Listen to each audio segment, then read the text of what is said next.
अगर आपको सिलेबस देख कर के घबराहट हो रही है, अगर आपको लग रहा है कि आपका सिलेबस बहुत सारा है, वो हो नहीं पाएगा, आपके पास टाइम कम है और आपके दिमाग में बहुत सारे रैंडम थॉट्स आ रहे हैं कि ये भी करना है, ये भी करना है, ये भी करना है, ये भी करना है, इतना सारा सिलेबस कैसे हो पाएगा? तो सबसे ईज़ी तरीका, जो सबसे पहला काम आप कर सकते हो, वो ये है कि अपने सिलेबस को कम कर दो। जितना आपने दिमाग में सोच रखा है कि इतना सारा मुझे करना है, उसको कम कर दो और ईमानदारी से कम कर दो और इस बात को एक्सेप्ट कर लो कि अभी आप इस कंडीशन में नहीं हो कि आप सब कुछ कर पाओ। अपने सिलेबस को कम कर लो और एक्सेप्ट कर लो कि आप इतना ही कर पाओगे। नंबर वन रीज़न जिस कारण से बच्चों को घबराहट होती है, उनको डर लगता है, वो सबसे बड़ा कारण यही है कि वो जितना पॉसिबल है उससे कई गुना ज़्यादा अपने दिमाग में लेके चलते हैं चीज़ों को। और होता है कि अल्टीमेटली वो अपने आप को इतना ओवरवेल्म कर लेते हैं कि जो वो पॉसिबल भी था उनके लिए कर पाना, वो भी चीज़ वो नहीं कर पाते।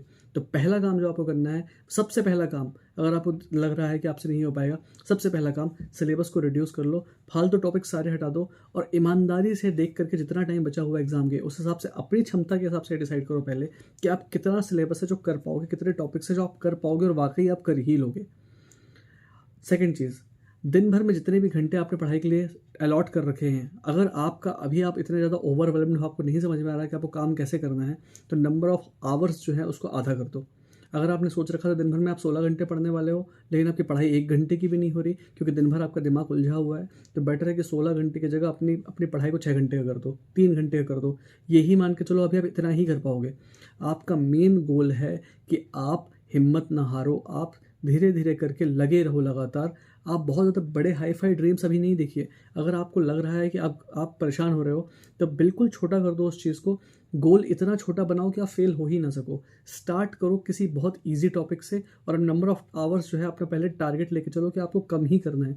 एक दिन में अगर आपने 16 घंटे का सोचा था, आपकी पढ़ाई नहीं हो रही, कोई बात नहीं, दिन भर में 1 घंटे की पढ़ाई को लेके चलो टारगेट, 2 घंटे की पढ़ाई का टारगेट लेके चलो। लेकिन उतना कम से कम ईमानदारी से करो। सिलेबस बहुत ज़्यादा आपको लग रहा था, उसको कम कर दो, रिड्यूस कर दो और धीरे-धीरे करके आपका मोमेंटम अपने आप बन जाएगा। लेकिन राइट नाउ अगर आपका पढ़ाई में मन नहीं लग रहा है, तो आपका सबसे पहला काम है अपने कोर्स को रिड्यूस करो, नंबर ऑफ आवर्स को रिड्यूस करो और पहले अपने आप को पढ़ाई करवाना शुरू करवाओ, क्योंकि धीरे-धीरे करके वो चीज़ अपने आप बिल्डअप हो जाएगी। तो इनिशियली आपका काम है अपने आप को सिर्फ टिका के रखना कि आप लगे रहो। मोमेंटम बिल्डअप होते-होते बाद में आप यहाँ शुरू तो कर लो, ख़त्म तो फिर आप कर ही लोगे। ख़त्म करने की आपके अंदर क्षमता है, बात है शुरू करने की। शुरू करवाना पड़ेगा आपको, उसके लिए आपके लिए ज़रूरी है कि आप अपना कोर्स रिड्यूस कर दो।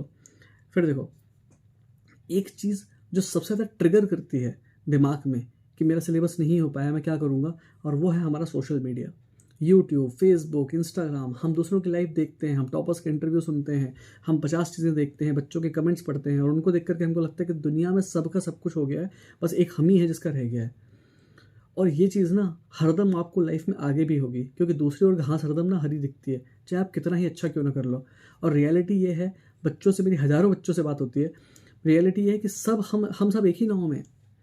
मैक्सिमम बच्चे कंफ्यूज्ड हैं, बहुत सारे बच्चे जिनकी तैयारी नहीं हुई, सेम क्वेश्चन सेम चीज़ें पूछते हैं, सेम उनको प्रॉब्लम्स आती हैं। केवल आप अकेले नहीं हो जिसके साथ प्रॉब्लम है। अभी जब एग्ज़ाम होगा तो आप देखेंगे 50% बच्चे तो एग्ज़ाम क्वालिफाई भी नहीं कर पाते। तो सारे लोग तो इंटेलिजेंट नहीं होंगे। तो हम सब सेम प्रॉब्लम्स फेस कर रहे हैं। जिस तरह से आपको प्रॉब्लम हो रही है, दूसरे बच्चे भी परेशान है, बस आपको वो चीज़ें पता नहीं चल पाती। तो ऐसा मत सोच के चलिए कि आपके साथ ही केवल दिक्कत है। सब लोग किसी न किसी लेवल पे प्रॉब्लम फेस कर रहे हैं, लेकिन बात यह है कि मैक्सिमम लोग हिम्मत हार जाएंगे, छोड़ के चले जाएंगे। आप अगर अपने आप को टिका के रखोगे तो आपको विश्वास नहीं होगा कि एक एक महीने में क्या गजब इंप्रूवमेंट हमको अपनी तैयारी में देखने मिल सकता है, अगर हम लगातार लगे रहें तो। सो द थिंग इज़, अपने आप को नेगेटिव लोगों से हटाओ, दूर रखो। जितना पढ़ाई कर पा रहे हो उतना करो, लेकिन करते रहो। और जैसे ही आप अपना सिलेबस रिड्यूस करोगे, नंबर ऑफ आवर्स जो आपने सोच रखे हैं उनको आप अपने ऊपर से हटा दोगे, आपका मन पढ़ाई में अपने आप लगने लगेगा। सिंगल मोस्ट रीज़न जो घबराहट का होता है वो यही होता है कि आप जितना आपकी खाने की क्षमता नहीं है, उससे ज़्यादा आपने अपनी थाली में ले लिया है। So reduce the syllabus, focus on important topics, कम कर दो सिलेबस, आपका पढ़ाई में मन अपने आप लगना शुरू हो जाएगा। और एक और चीज़, जिस तरह से हम अपनी कमियां गिनते हैं, इस तरह से ये भी ज़रूरी है कि हम अपनी सफलताओं को भी गिनें। इसलिए ज़रूरी है कि एक कॉपी आप बनाएं, उसमें नोट डाउन करें कि दिन भर में क्या क्या आपने अच्छा किया, क्या क्या पॉजिटिव चीज़ें आपने की, क्या क्या सक्सेसेस आपको मिली, जो भी आपने डिसाइड किया था, कितना आपने पढ़ा और कितना आपने कर लिया। अपनी सक्सेस को नोट डाउन करते रहना बहुत ज़्यादा ज़रूरी है, ताकि आपको कॉन्फिडेंस धीरे धीरे करके आपका बिल्डअप होता जाएगा और एक कॉपी आपके पास रहेगी जहाँ पर आपने सारा लिखा हुआ है कि क्या क्या अच्छी चीज़ें आप डे बाई डे कर रहे हो। क्योंकि कम से कम जब हम अपनी बुराइयां गिन सकते हैं तो क्यों ना अच्छाइयाँ भी गिने। कम से कम अच्छाइयों के बहाने हमारे पास कॉन्फिडेंस तो रहता है, ताकि हमारा कॉन्फिडेंस, हमारा सेल्फ मोटिवेशन बना रहे।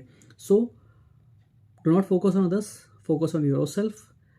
सिलेबस कम करो, शेड्यूल कम करो, रिड्यूस करो। धीरे धीरे करके पढ़ाई में मन आपका अपने आप लगेगा, आपका बोझ जो है आपको हल्का होता नजर आएगा।